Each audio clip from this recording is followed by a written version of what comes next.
Donc aujourd'hui, petite vidéo.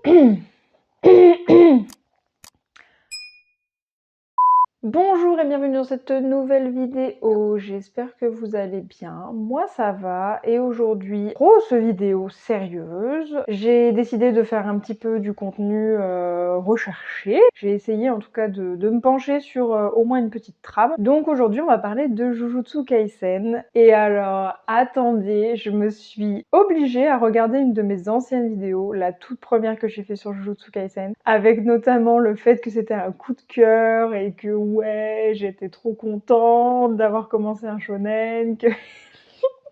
Alors autant vous dire que c'est pas que mon avis a changé, mais c'est-à-dire qu'il a évolué. Donc depuis, j'ai regardé beaucoup d'autres choses, j'ai donc des éléments de comparaison et étant donné que j'en avais fait un petit peu mon cheval de bataille, c'est-à-dire vraiment j'étais là Jujutsu, Jujutsu, et bah je me devais de peut-être rectifier un petit peu mon engouement et tout au moins de parler peut-être objectivement de cette série et de cette saga puisque j'ai également lu tous les mangas. À l'heure actuelle, j'ai lu 20 tomes sur 21.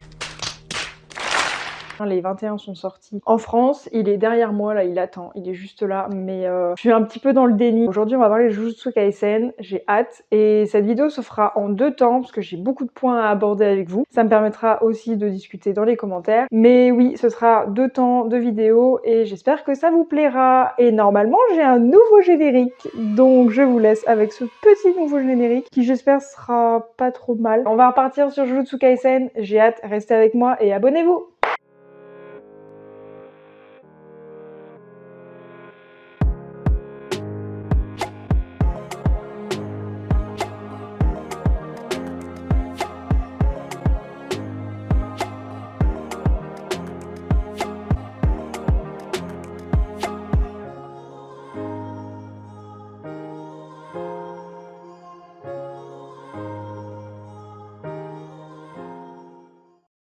Jujutsu Kaisen, bah, comme vous pouvez le savoir, enfin, ou pas, mais en tout cas je vous le dis, donc là, en France, on a 21 tomes en VF, et il y en a 24 ou 25 en VO à reconfirmer suivant la date à laquelle je publie la vidéo.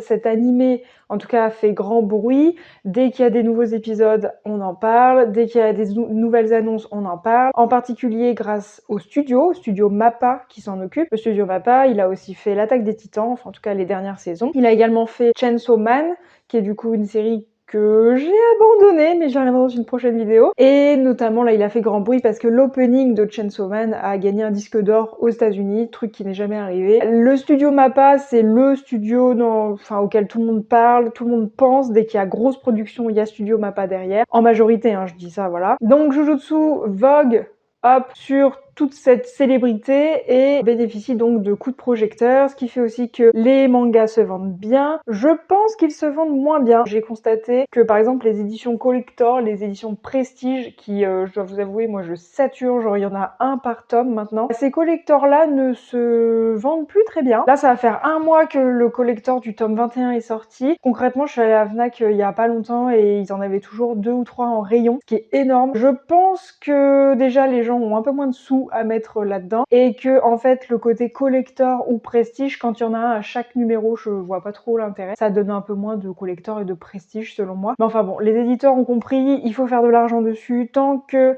le manga est célèbre et de toute façon il va bientôt toucher à sa fin. Le mangaka a dit qu'il arrivait dans l'arc final. Je sais où ça va aller, je sais à peu près comment ça va finir, mais donc là les éditeurs en profitent vraiment beaucoup pour faire de l'argent et en même temps on est là pour acheter. Ils créent l'offre, on a la demande, ça paraît jusque-là tout à fait logique. Alors aujourd'hui, je voulais vous parler dans cette vidéo des choses qui, selon moi, ne vont pas dans Jujutsu Kaisen. Alors, je ne suis pas maître dans l'art des animés, des mangas et encore moins dans la culture japonaise. Je sais que c'est un gros monument maintenant, mais ça le sera toujours moins, par exemple, que One Piece ou les Naruto. Et c'est normal. Les raisons pour lesquelles je vais vous en parler aujourd'hui, une partie en tout cas parce qu'il y a beaucoup de choses à dire, et la prochaine vidéo, ce sera sur la deuxième partie. On va commencer tout bêtement sur l'univers.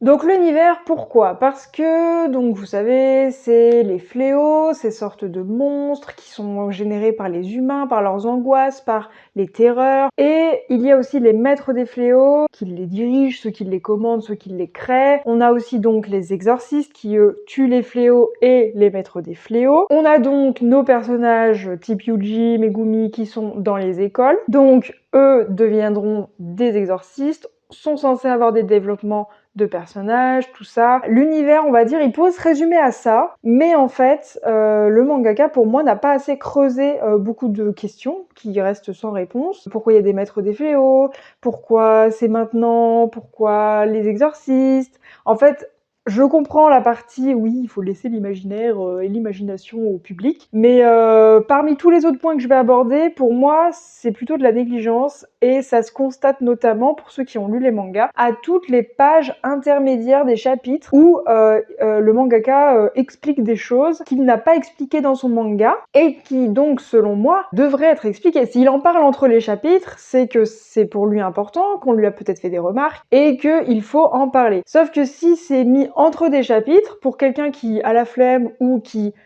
devrait se contenter simplement des planches de ce qui a été créé dans l'univers, il passe du coup, je pense, à côté d'au moins 40% des informations. Et selon moi, je trouve pas ça normal. Je veux dire, le lecteur, il est ce qu'il est, il a le droit à sa part d'imaginaire, mais là, je pense qu'on est à tellement de questionnements et tellement de non-réponses que c'est un univers qui est juste pas creusé, en fait. Le mangaka, je vais en revenir, mais il a vraiment créé une multitude de personnages, mais il les creuse pas. Il y a pas de background, on sait pas qui c'est, on sait pas pourquoi. Du coup, bah, je vois pas trop comment on peut s'attacher, et finalement, ça reste tout en surface. Moi, globalement, l'univers de Jujutsu, c'est de la surface. Il y a rien qui est creusé, il y a rien qui est gratté. Et certes, oui, trop cool, c'est moi qui vais décider d'où vient Megumi, de machin. Ouais, mais non, en fait, mec, ton job, c'est pas juste de nous créer des combats, c'est aussi de nous donner une petite palette, au moins d'infos sur lesquelles on pourrait au moins s'appuyer. Mais en l'état, c'est pas le cas. Donc pour moi, l'un des plus gros défauts, et qui en fait va se découler sur tout le reste de ce que je vais vous expliquer, c'est pour moi l'univers qui n'est pas creusé. Et alors si on me dit oui, mais vous savez, il a pas trop le temps, genre les rythmes des mangaka, bon, oui, je l'entends, mais enfin c'est-à-dire que c'est pas mon problème en fait. Qu'il ait pas le temps, à ce compte-là, bah il se fait pas publier. Parce que, je veux dire, les mangaka, on sait, ils ont un rythme de travail gigantesque, et moi je les plains vraiment, vraiment, vraiment, vraiment beaucoup. Mais de là à ne pas creuser l'univers, je vois pas ce que ça justifie en fait. On va avoir plein d'autres mangaka qui ont créé des univers complexes, archi chiadés, et qui ont eu les mêmes, voire pire, je pense, parce que maintenant la technologie permet vraiment de dessiner des fois sur tablette, ou d'avoir beaucoup plus d'assistants. À l'époque, souvent les mangaka étaient tout seuls en fait. Donc, moi, je suis pas trop d'accord avec cet argument-là.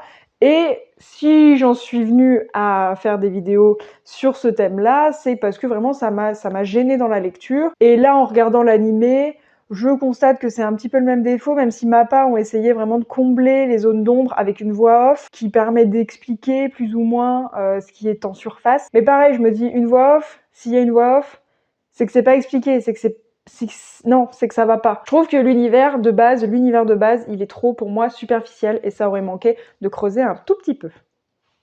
Le deuxième point, ça va être Satoru Gojo.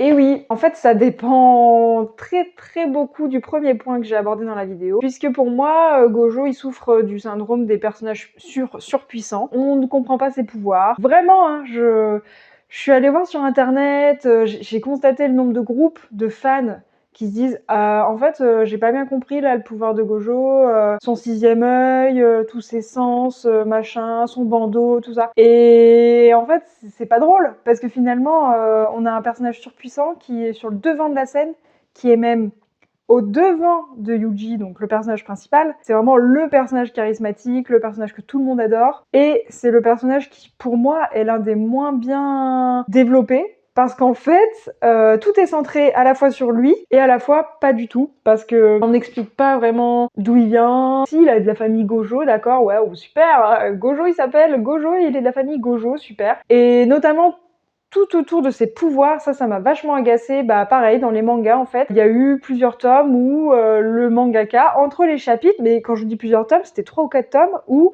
le mangaka tente d'expliquer les pouvoirs de Gojo avec des formules mathématiques parce qu'on lui a fait remarquer qu'en fait c'était physiquement impossible ce qui se passait avec Gojo. Et là j'étais là, mais oui, en fait, c'est normal, ça s'appelle du surnaturel, ça s'appelle quelque chose qui n'existe pas, donc on va pas le prouver. Mais en fait, en creusant un peu plus et en lisant un peu mieux ce qui était entre les chapitres, je me suis rendu compte que le mangaka lui-même, en fait, ne savait pas du tout ce que faisait son personnage, et que suivant comment on le dirigeait, bah, le mangaka disait oui, oui, c'est ça, ou oui, oui, d'accord, en fait, Gojo il va faire ça. Et moi, je trouve ça du coup, bah, pareil. C'est pas que c'est irrespectueux, mais je veux dire, le mec, je pense qu'il prend ça avec beaucoup d'humour. Le mangaka, en fait, ça doit le faire marrer d'avoir créé un personnage qui est l'équivalent d'un dieu et en fait, il sait pas quoi en faire. Juste tout simplement, le personnage, il l'a tellement surcoté que bah, il y a pas de développement d'autres personnages en fait. C'est la raison pour laquelle il y a l'arc de Shibuya. C'est la raison pour laquelle le personnage est mis de côté. C'est vraiment son syndrome de personnage surpuissant. Pourquoi pas? Mais je trouve ça un peu délicat de nous expliquer pendant je sais pas combien de chapitres, entre les chapitres, vraiment le pouvoir de Gojo, alors que finalement lui-même le comprend pas. Ça nous fait un peu passer pour des imbéciles parce que c'est comme si on questionnait bêtement, alors qu'en fait non, on aurait totalement le droit de questionner le mangaka sur quels sont les pouvoirs de son personnage puisque c'est pas vraiment expliqué. Le gars il fait du bleu, il fait du rouge, ça fait du violet. Waouh, on est à la maternelle ou non, mais en plus, je sais qu'il y a une fanbase énorme sur Gojo. Moi, je l'apprécie beaucoup. Là, en plus, dans l'arc de Shibuya, Mappa a vraiment réussi à le développer correctement. Moi, j'apprécie vraiment l'animé, là. Il remet un petit peu de valeur sur ce personnage qui commence à être un petit peu agaçant, quand même. Le manga, moi, par contre, à l'inverse, je suis là, mais mec... tu fais aucun effort en fait, ne nous prends pas pour des débiles, juste on comprendrait les choses si tu l'expliquais calmement, clairement, et pas forcément entre deux chapitres où toi t'as qu'une envie, c'est de tourner la page pour savoir si ton personnage il est mort ou pas. Je sais il va y avoir un énorme développement de personnage sur la dernière partie, sur les derniers arcs, mais pour quelqu'un qui en est au tome 20 actuellement, juste c'est pas normal. Voilà, pour moi c'est pas normal, et je sais pas s'il y a d'autres personnes qui pensent comme moi, mais en tout cas, pour l'instant, je ne suis pas trop satisfaite du développement de Gojo, ou tout au moins de comment il est expliqué au lecteur. Voilà. Le troisième et dernier point de cette vidéo, parce qu'après ça fait un petit peu long, c'est justement la multitude de personnages.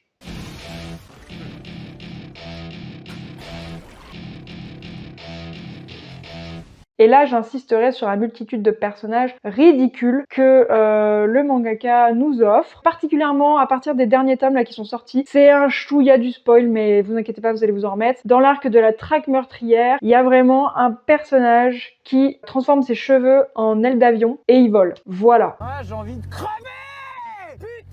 Et là, je vous mens pas, hein, à ce moment-là, j'ai failli fermer le manga et ciao bye bye Jujutsu, genre là c'est fini, je n'en peux plus quoi. Salut mon pote! Clairement, je me suis dit, est-ce que là le mangaka se foutrait juste pas un tout petit peu de notre gueule? Et est-ce que c'était nécessaire de créer une multitude de personnages que finalement plus personne ne se souvient? Est-ce qu'il n'y aurait pas mieux fallu, c'est à vous de me dire, hein, créer moins de personnages, mais développer mieux les personnages et éviter d'écrire entre les chapitres ou de laisser des gros blancs sur les backgrounds des personnages?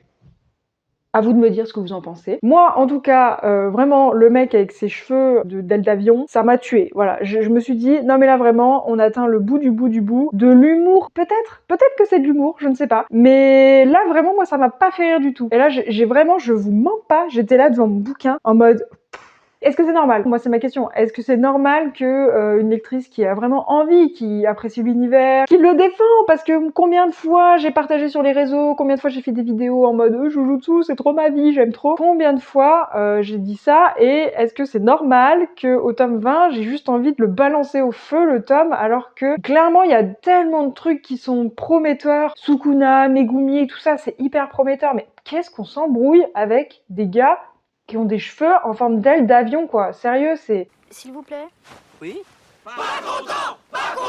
Bref, donc ça parmi d'autres choses, je veux dire, l'arc de Shibuya était un petit peu fait sur cette optique-là. Il y avait un petit peu les clashs entre les gentils et les méchants, les combats interminables, machin. Chozo qui finit par se transformer un peu en gentil. Bon, plein de choses comme ça qui n'ont pas vraiment de sens. C'est un petit peu ni queue ni tête. On va dire qu'on laisse passer, on laisse couler. Mais clairement, est-ce qu'il était nécessaire de créer d'autres personnages encore? Même si je sais que c'est pour le développement des combats, des machins. Oui, Mais des fois, non. S'il existe des fléaux, ça aurait été bien juste de combattre des fléaux, au pire. Qu'ils aient des formes vraiment monstrueuses, de plus en plus de grosse taille, enfin, d'essayer de faire des choses un peu dégoulinantes, machin. Non, là, je sais pas, le mec, il essaie de nous humaniser tout ça avec des gars, mais à la fois, les gars, ils se transforment en avion de chasse. Peut-être qu'il aimait bien les Transformers, mais enfin là, c'est pas la question, quoi. Donc, c'est vraiment ce troisième point qui ne va pas, je vous dis, vraiment, c'est une surprise de m'asseoir ici et de vous parler comme ça, de vous dire que, bah, Jujutsu, là, je suis vachement déçue, en fait. Et tant mieux, j'ai envie de vous dire, c'est ça la vie, en fait, elle est pas tout rose, elle est pas toute parfaite, et puis en fait, j'ai tellement d'autres coups de cœur à côté, donc ça me gêne pas. Je croche toujours autant sur Megumi, ça changera jamais, je veux dire, ce personnage, en plus, là où je remercie le mangaka, c'est que il a capté la fanbase. Je veux dire, Megumi, il est devant Yuji, il est devant le personnage principal. En fanbase, il a tellement de monde qui le porte que le mangaka, pour l'instant, en tout cas au tome 20, il a rendu hommage au public et il l'a fait apparaître plusieurs fois. Il lui a fait donner des combats vraiment chouettes. Enfin voilà, sur ce côté-là, c'est vraiment bien. Mais tout le reste, en tout cas des 3 points que je vous ai cités, c'était vraiment pour moi le but de vous montrer ce qui, selon moi, n'est pas le plus top de Jujutsu. Mais j'ai une deuxième vidéo qui arrive, donc on n'est pas au bout de nos peines. Vraiment les amis, courage à nous quoi.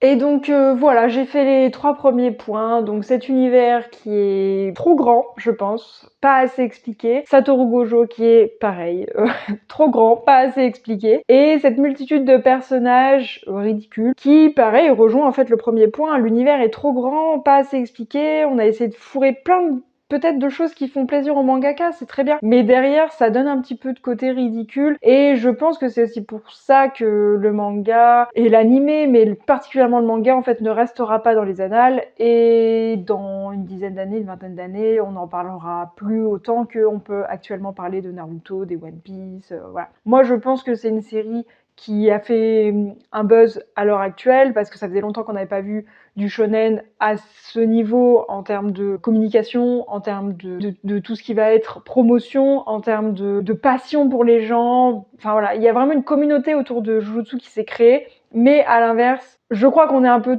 tous presque d'accord sur le fait que Jujutsu aurait pu être mieux. Vraiment, quand on compare ça avec par exemple l'Attaque des Titans, qui lui a une trame vraiment mais lisse, parfaite, enfin je veux dire, on est vraiment à la rigueur de regarder un film, même s'il y a tous ces délires qui sont autour des reines. Tout ça c'est un truc à part, mais je veux dire, globalement, on est tous d'accord pour dire que l'Attaque des Titans, c'est twist sur twist sur twist. Là, Jujutsu, non, on n'est pas sur du twist sur twist, on est sur des fois de la compréhension. J'étais tellement contente quand je l'ai commencé, vraiment, je me revois, j'ai revu ma vidéo, j'étais là, oh là là, la vie, elle est belle. Et en fait, non, elle est plus aussi belle. Mais je suis contente de pouvoir faire une vidéo comme ça, d'en faire 2 même. Je suis vraiment contente parce que ça veut dire que j'ai progressé, voyez-vous, j'ai mûri. Je ne me suis plus arrêtée au crush. J'ai pu avoir une analyse un petit peu plus objective sur l'animé. Et certainement que certains seront pas d'accord avec moi, le but des commentaires c'est aussi d'en parler, mais très concrètement, pour me contrer ces arguments, il faudrait vraiment m'expliquer parce que j'ai regardé la saison 1 plusieurs fois, j'ai lu les mangas, enfin je vois pas ce que j'aurais pu rater en fait. Que j'aurais regardé que l'animé et que je trouvais ça vide, bon, on m'aurait dit oui mais faut lire les mangas. Ok, là j'ai lu les mangas et je trouve ça vide dans les mangas, donc où est la bonne attitude à avoir en termes de Jujutsu, je ne sais pas, mais ça n'empêche pas pour moi de crusher toujours autant sur Megumi et d'avoir toujours mes crushs dans l'animé, ça c'est pas un problème. Mais je suis assez déçue, en tout cas, de comment le mangaka a décidé voilà, de prendre parti, de créer un univers qui finalement était peut-être trop grand pour lui. Je pense que c'est ça qu'il faut retenir. Et voilà les amis, eh ben, je vous remercie d'avoir regardé cette vidéo. Normalement, il y a une deuxième qui arrive assez vite, j'espère que j'aurai le temps de la tourner. Et n'hésitez pas à me dire en commentaire ce que vous avez pensé de cette vidéo. Un petit peu plus construite, un petit peu plus réfléchie. J'essaye vraiment de parler en tant que personne qui a un regard vraiment objectif sur la question et j'aimerais bien discuter avec vous dans les commentaires, donc n'hésitez pas à commenter. Voilà, je vais vous laisser avec cette fin de vidéo et je vous dis à très vite dans une prochaine. Prenez soin de vous, bonne fin de journée, bonne fin de nuit et abonnez-vous! si jamais je n'ai pas de nouveau générique, et bah, il y aura rien.